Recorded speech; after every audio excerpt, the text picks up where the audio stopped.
Hey guys, we're going to try this one more time. Technical difficulties last night, so I didn't get recorded all the things that I said about what I'm about to say. So hopefully it'll go a little bit better this time. I wanted to respond to David Campbell's 3-minute speech, and I'm going to try to do this fairly quickly, except for one of the points, which is the thermodynamics. The first thing that he brought up, one of the other commenters had said something about how Hitler had committed all the atrocities because he believed in Darwin. And David Campbell came up and said, no, that's not the case. And Hitler burned The Origin of Species.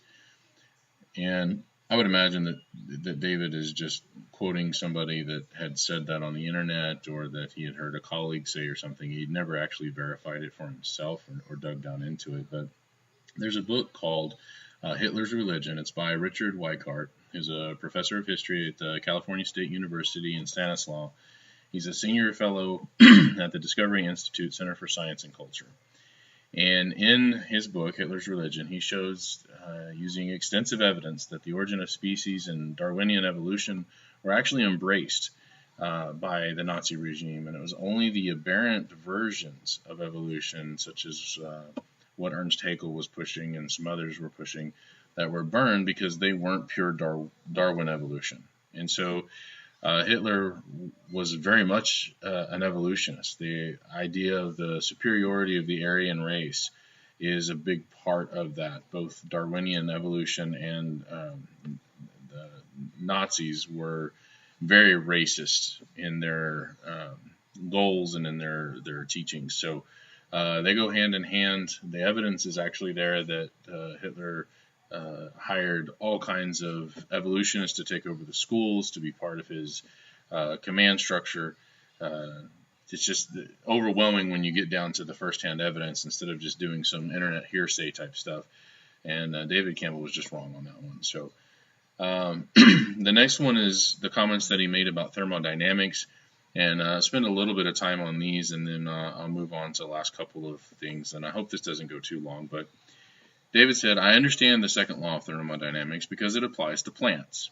Thermodynamics, the second law, applies to a closed system. No energy coming in, no energy going out, closed system. He said evolution works and living things work because we're not in a closed system. Then he said when someone argues the second law of thermodynamics, they have no idea what they're talking about. Well, I think it's David that doesn't know what he's talking about. A few points that I have to deal with here. Number one, he wasn't talking about a closed system. When he was talking about no energy coming in and no energy going out, that's a completely isolated system. A closed system actually allows energy to come in and go out.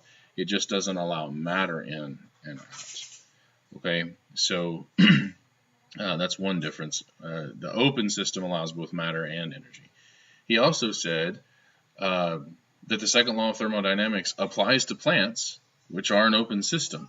And then he says that the second law doesn't apply to open systems. And that's actually a contradiction. He contradicted himself within the space of about 5 seconds. So either it does apply to plants, which are an open system, or it doesn't apply to open systems, and so it doesn't apply to plants. You can't have it both ways. The last thing is that the second law of thermodynamics is a universal law. That's the strength of laws, is they're not just a factoid that applies over here or a factoid that applies over there or whatever. They're universal laws. That means they apply universally, given the right conditions and making sure that we're talking about the right situation here. But they're universal, and they apply to everything. So how do they apply to open systems? Well, everything tends toward disorder, and I'm going to use a couple of analogies here. The one I like to use with my students when I'm teaching about the second law of thermodynamics and entropy is you have a room, your bedroom. A teenager's bedroom is a perfect example of entropy. You live in it, you play in it, you work in it, whatever kids do, whatever we do. My room's not exactly the greatest either. And over time, life happens and it becomes more and more disorganized. That's what entropy is, a measure of the amount of disorder in a system. It takes some things to apply to the system, your room in this case, to reverse that process. And you can reverse entropy, you can reverse the tendency towards disorder locally at the expense of more disorder universally. All right, so in the instance of the bedroom, take a look at what is happening. You've got the raw materials and the energy, okay? You've got all of the stuff that's all over the floor. You've got the materials that need to be cleaned. And then you have energy available for doing work, which is the biochemical energy that's stored in our body that allows us to move our muscles, move around, and do the cleaning. The second thing is you have to have a blueprint or some kind of an organized pattern. And I need to briefly explain there's a difference between order and organization. Order is just a pattern. It can be simple, it can be repeating. We could talk about like snowflakes, or maybe I toss 5 or 6 rocks up in the air and they all land on what looks to me like a circle or something like that. That's just ordered. It's just a simple pattern. Organization is about purposeful complexity, and that always takes a mind. You always have to have a mind to generate that kind of organization. And so for overcoming entropy, to add order to a system, to add organization to a system, you have to be able to know what it looks like when it's more organized. There's got to be something to follow, some pattern to follow to say, yes, I know what this looks like when my room is clean. The shoes go here, the coats hang up there, the bed is made, those types of things. The next thing that you have to do is you have to have a mechanism to do the organizing. There has to be something inherent in the system or something working on from the outside to organize the system. Well, there's nothing in a room that inherently will clean itself. The room doesn't have that capacity, but I can come in from the outside and impose organization on the room because I have a mind and I am capable of doing that. And I know what the room looks like clean. And then the last thing you have to have is you actually have to have the work be done. Work has to be done to decrease entropy. So I have to actually go in there, even though if I have all of the stuff laying all over the floor and I know what the room looks like clean and I have the energy available to go in there and do it and I have the means to do it, I'm perfectly capable of going in there and cleaning my room. If I don't actually go in there and clean my room's not going to get clean. So those are the 4 things you have to reverse entropy in a local case, even though I'm still going to increase entropy everywhere else. By eating food to get the energy I needed to clean, I had to kill something, whether it's plants or animals or whatever it is that I ate. So I've increased the entropy more than I'm decreasing the entropy in my room by cleaning it. Evolution doesn't have all of those.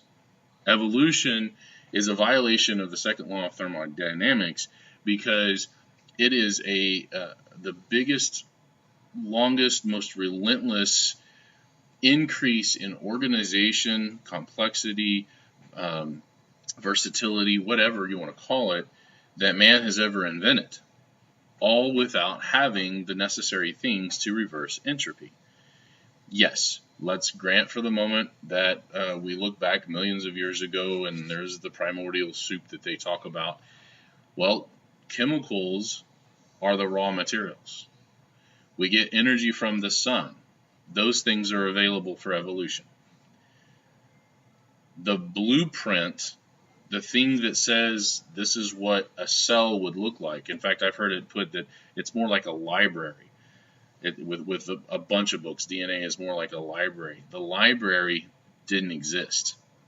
It isn't just that we look back in hindsight and know what DNA looks like now.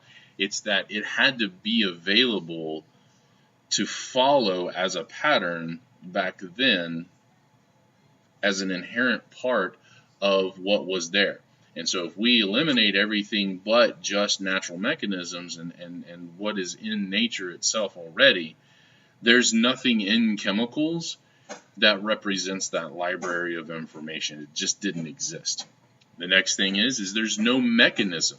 There's nothing inherent in chemicals that will allow them to follow any kind of organizational pattern or to randomly organize into. Anytime you see it in a textbook anywhere, or you talk to an evolutionist, to get from chemicals to DNA, they have to wave a magic wand. There isn't any way to go from nothing to loads of information. And I talked about this a little bit in my speech when Ms. Gilhausen asked me the question about the law of biogenesis, and I talked about the my daughter is over here riding her unicorn. Karis, you having fun? Yeah. So I talked about the amino acids all needing to be left-handed, and they needed to form, for the smallest proteins, they needed to be a 70 linked chain of left-handed amino acids, and they're supposed to be in a certain order, but let's ignore the order. They'd have to do all that. The chances of that happening were astronomical. They're huge, just to randomly form into a protein, and that's not information yet. We haven't got to DNA. To get from a single protein to more than 500 proteins to form a cell, including what we need to build the DNA, there isn't a mechanism that says we can do that we can go from random chemicals to an ordered pattern of information. Okay? So can we look at evolution and say, does it have any library, or does it have a pattern to follow? No, it's just not there. And then there's no mechanism inherent in evolution or in the raw materials to do any work to get us from no information to all of the information that life has today. And then the last thing is work has to be done. And again, evolutionists always want to skip around on things when they're confronted with this. Oh, well, evolution happens. We already know that evolution happens. And so in the DNA, there's stuff that allows the work to be done. Well, no, there's not. There's work that can be done according to the blueprint that already exists for a plant to function like a plant. But there's nothing in a single-celled organism that says that work can be done with a mechanism according to a blueprint to get from a single cell to all of the diversity and complexity of life that you see around us. It's only assumed. It's only ever assumed. There's no actual empirical evidence that that has ever taken place anywhere. But they have to assume it for evolution to be true. And so when we talk about the second law of thermodynamics, the idea of going from no information to some information to the vast quantity of information that's contained in DNA, to say that we organized all of that in that complexity and in those patterns, that requires a mind. And to say we did it without a mind, that's just not. It's not that it's improbable; it's that it's illogical. It cannot happen. And so that's why you see. And I mean, I've got the old biology textbook right here that we were using. I can hold it up. See it right here. Be taking a look at this. But in this textbook, if you look, I guess I can find the page real quick. When they talk about the movement, the Miller-Urey experiment, and going from the chemicals to the let me look it up here real quick because they have it in here. But it's just a magic wand that they wave to go from here to here. It's an arrow. There's all these arrows that just we go from here to there, and then bam, we got what we wanted. But they don't ever explain the mechanisms. Where is it at here? 554. I guess I should remember that. I've looked at it like 5 times. 554, and then I'll hold this up and you can see. Okay, so right here is the you can see over here the Miller-Urey experiment, and then up here you see, and I'll get this a little bit closer here. You can see just some arrows. There's chemicals, and then there's an arrow, and then there's the nucleotides, and then there's some arrows, and then there's RNA, and there's an arrow. Well, those arrows are their assumptions. Those arrows are the unexplained and the unexplainable, the illogical. It's just what they have to have, and they don't have, and they can never explain to get from each of those steps to the next step that they need, so that they can have evolution. And it's interesting because they want to separate out evolution from abiogenesis, yet they still try to teach it. They teach it in the biology textbooks. They teach it when you get them into the debates, or they teach it when you get them into the classroom. They'll teach it until somebody comes along like me that says, well, but you can't have abiogenesis. It's illogical. You can't have spontaneous generation. That was disproved by Louis Pasteur and others around his time period. Oh, well, we don't really need that to happen, because evolution happens. And however that, we're still working out those other details, but that's unnecessary. Well, I'm sorry, but it is very necessary. It is very necessary that all the pieces fit together and be true together, or the whole house of cards falls. You need an ancient universe with millions upon millions of years to be true. You need abiogenesis, chemicals to life to be true. You need the Big Bang, or somehow the universe got here by completely natural means, and you just can't do it. All of the things that they assume to have happened are not logical to happen, and we're going to show a lot of physics in the coming videos why they can't happen. All right, so that's the long one. The last one here, the last couple ones I'm going to look at here. Macroevolution, real quickly. David Campbell said, we have tons of examples of macroevolution. Your mammals, all of us, we have 2 bones in the lower jaw, right side and left side. He said, look at our reptile ancestors. They have 3 bones on each side.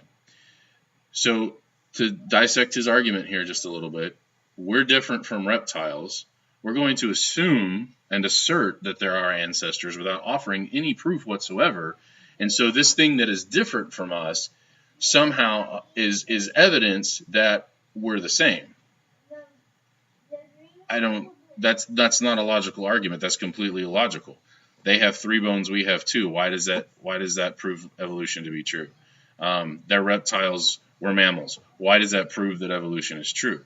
It's a big, huge assumption on their part to say that we go from reptile to mammal because of some jaw bones that are completely different in both animals. So I don't understand how that was evidence of anything other than that we're different. And then the last thing here, and this one I'm going to tread carefully because I'm not one for personal attacks. This is not about personally attacking David Campbell. This is about addressing the arguments that he brought up in his speeches. I don't know David Campbell. He teaches he had taught, he's retired now, but he taught in the same school system that I did, but I wasn't aware of him until this year. So I don't know enough about the guy to say anything personally about him. But I do want to address some of the points that he's brought up, and I don't want that to come across as a personal attack on him. But I do need to address this last point. David said, I am a Christian. I have been all my life. I have no problem teaching the science. We haven't heard a single alternative to evolution tonight that didn't involve a designer, and they are going to have to come up with something better than that in order to put it in a science room. And then he offers a list of books and suggests one for the non-scientist. And I have to ask why he keeps doing that. It's kind of condescending, but whatever. So what I want to deal with is I'm not addressing the claim that David is a Christian or not. I'm leaving that between him and God for right now. If David wants to talk to me about that in private, that's kind of a private issue, and he and I can discuss that face to face or whatever. What I want to bring up is the idea of Christianity, which is founded on the Bible, as it relates to evolution. All right? Now, please keep in mind, my purpose at the school board meeting and my purpose right now in this movement is to shift the discussion into scientific criticisms. I had never at any point in any of my speech or in any of my intimations to the school board, both before and after that school board meeting, ever said anything about intelligent design or teaching creation or any of that. The things that David Campbell brought up, I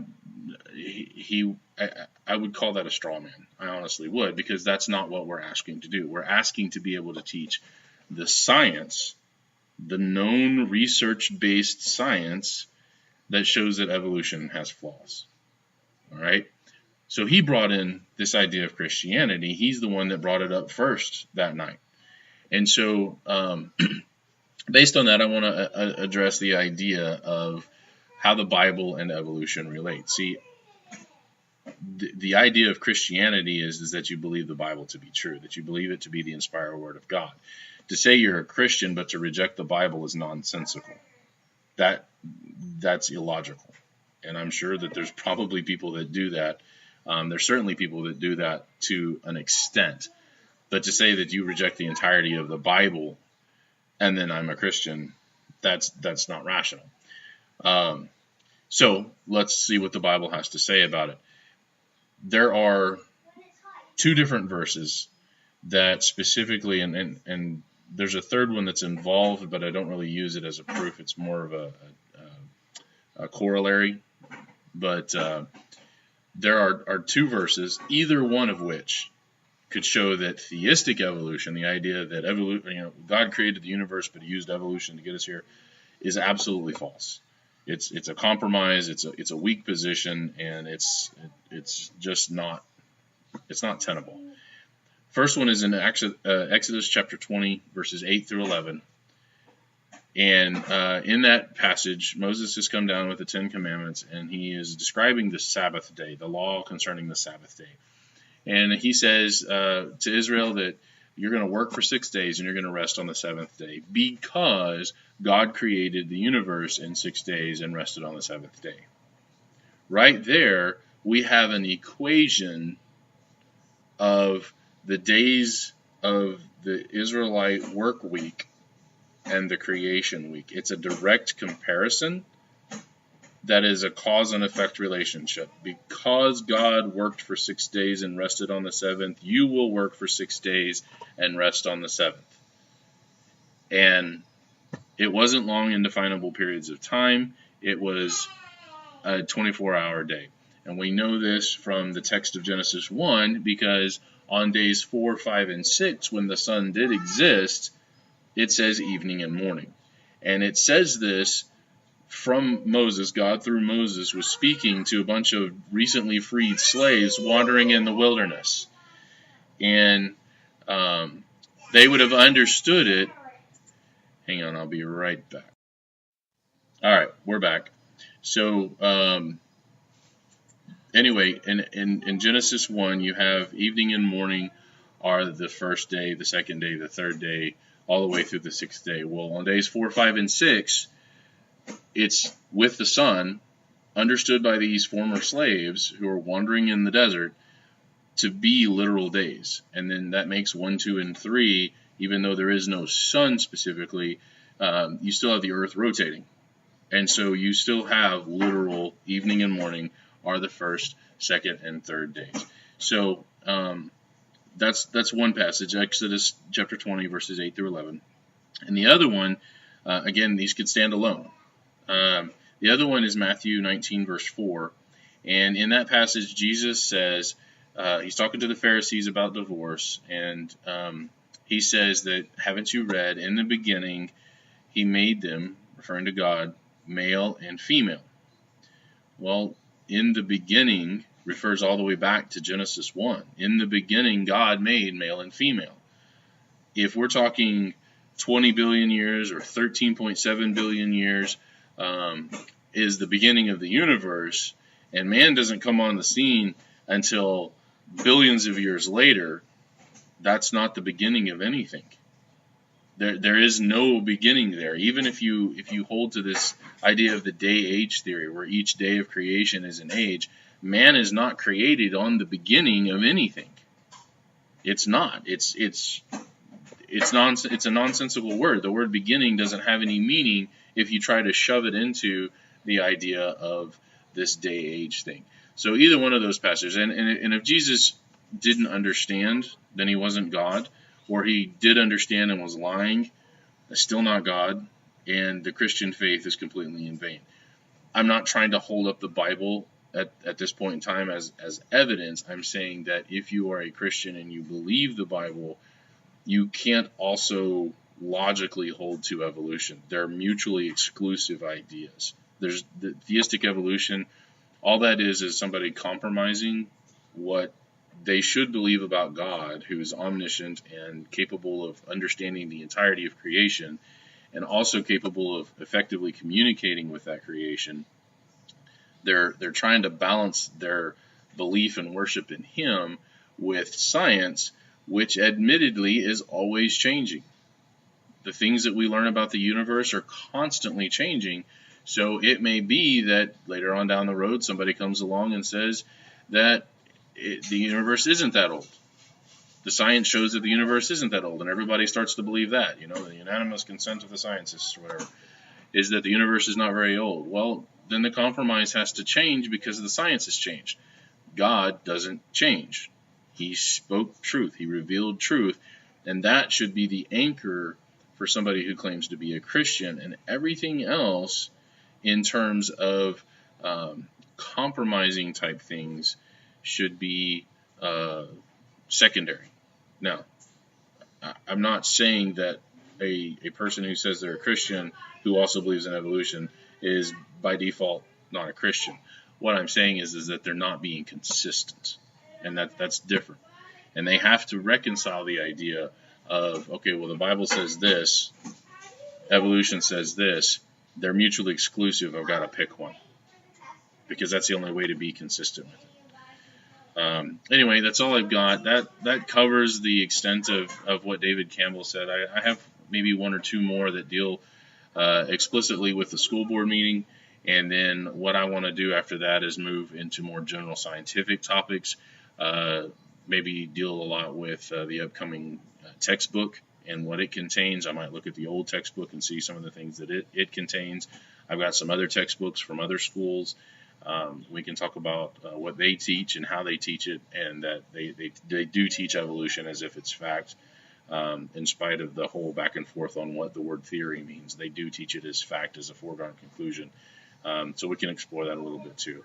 Another one that ran quite long, but I really did want to finish up, so I hope you stuck with me the whole time. I really am going to try to get these down to under 10 minutes in the future, but I really needed to get through these first. So thank you for hanging out, and if you have any questions, please contact me, please comment below, all that type of stuff. Thanks, and have a good night.